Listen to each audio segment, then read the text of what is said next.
that song, whatever, like, how does it? That's the one.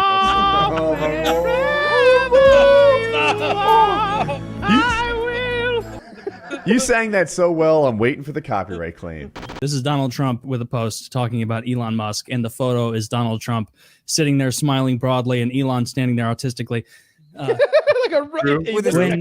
When Elon Musk came to the White House asking me for help on all of his many, many subsidized projects, whether it's electric cars that don't drive long enough, driverless cars that crash, or rocket ships to nowhere, without which subsidies, he'd be worthless.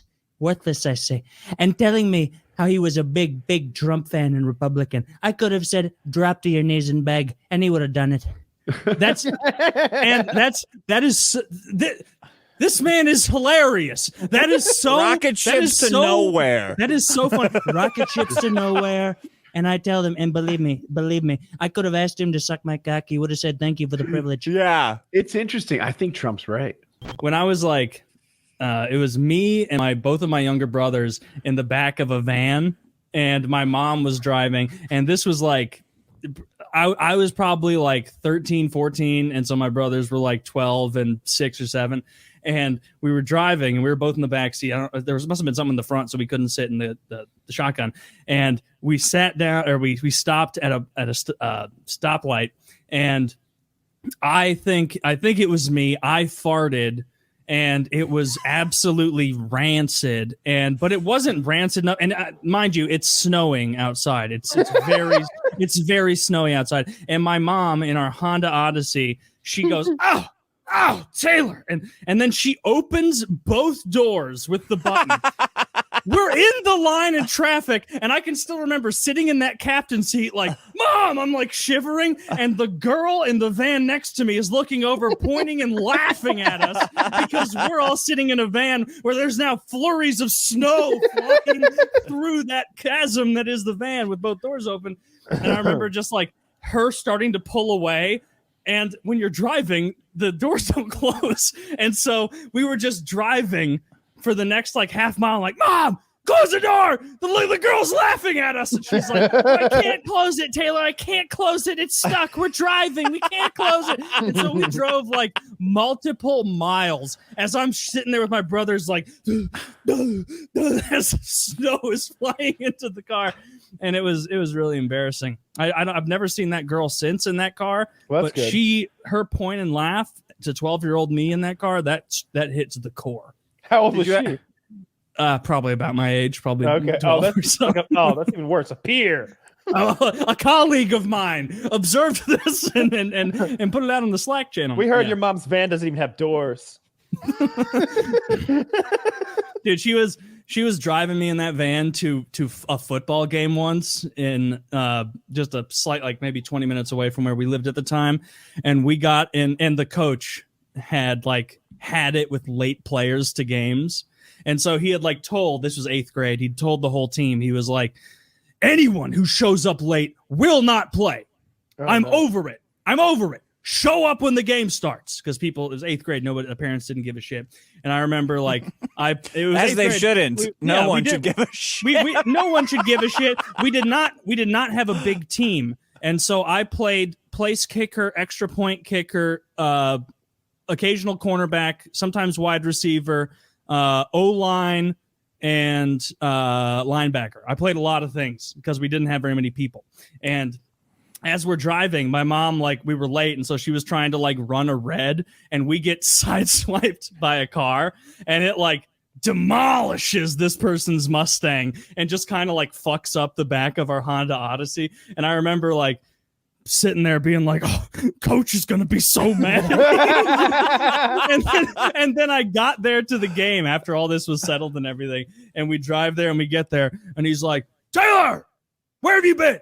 And I'm like, I'm sorry, coach. I was in a car accident on the way here. and he looked at me and he goes, Jesus Christ. Of course. And he was like, well, you can still play, yeah. You were. You in a probably car accident? shouldn't, but are you okay? Because so I was sitting on the side that got hit by the car, and I remember I was just kind of sitting there dreading it, and they just boom, just slammed real hard. But Yeah, he immediately let me take the field as soon as I told him I was in a car accident. Yeah, of course. 7 minutes ago, my mom's minivan was struck by a Mustang. I'm still a little rattled, so if I'm bad at football, Mom ran every red light here until that Mustang hit us. I'm so sorry, Coach. She's a dumb bitch. What Dude, are you gonna say? I don't know if you guys played football at all. I hated football. Hated it. It was the most boring sport. I would rank it more boring as a baseball player is than more boring all right, than fine. anything. Okay, fine. Baseball wins the boring. We've told the story of me being rude to a very slow, bad waiter a couple of times. And now I'm sensitive to this idea that I'm like not nice to wait staff because in my heart of heart, I believe I'm lovely to them. But the thing is, I was at REI this week buying long underwear and a few other items, some jeans for the campsite. And not jeans, pants. And the guy was slow. But before he helped me, there was a delivery guy there. And he goes, I see you have a stamp. And you know how to stamp something. Check, right? Yeah. That's how a stamp works. Easy peasy. Not this fuck. This fuck takes the man's clipboard, puts it down on a flat surface, takes the stamp, holds it, wiggles. Next page. Holds it, wiggles.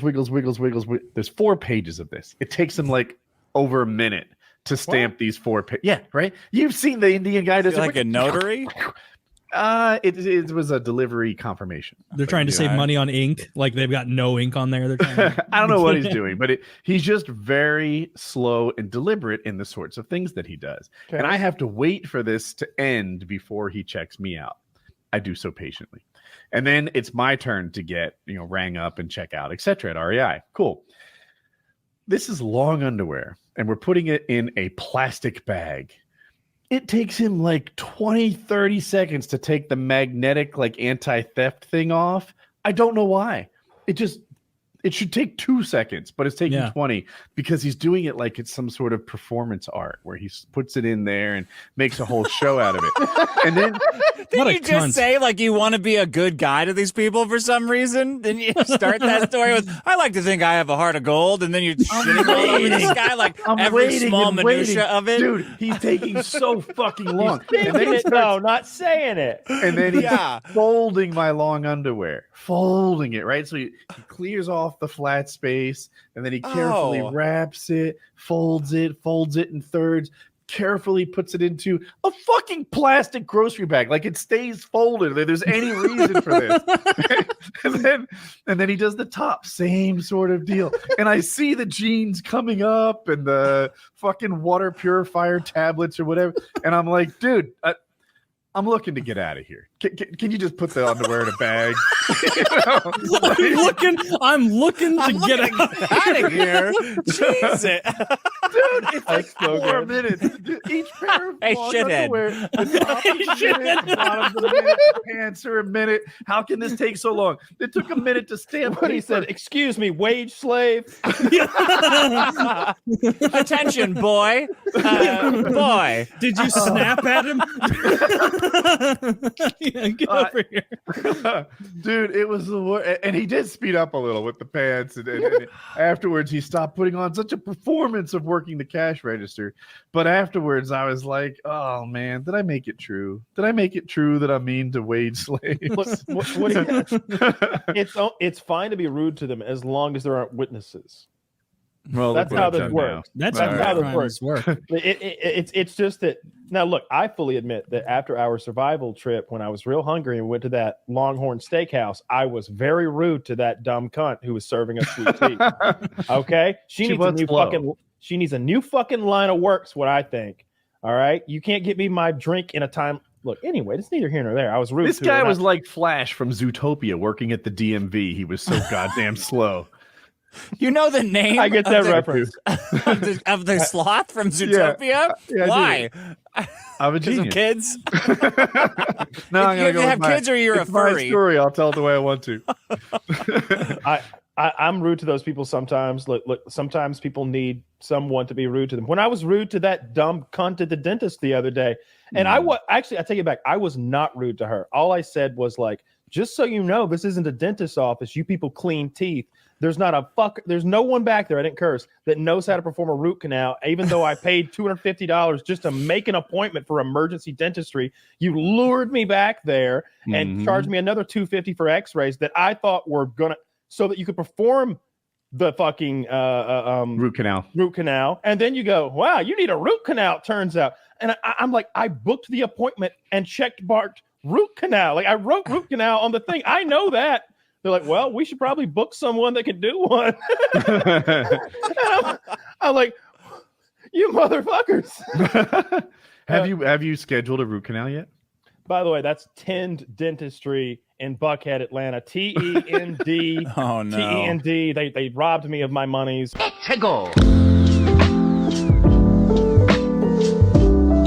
They did exactly what I just described. They clean teeth there. They cannot perform. I need an endodontist, apparently, and that's a rare fucking craft, it turns out, that no one there can do. No, I have not booked another doctor because I am looking for an endodontist in my area because I'm not going to drive as far again to a fancy one like I did. It's in Buckhead. It's in a nice little place. Very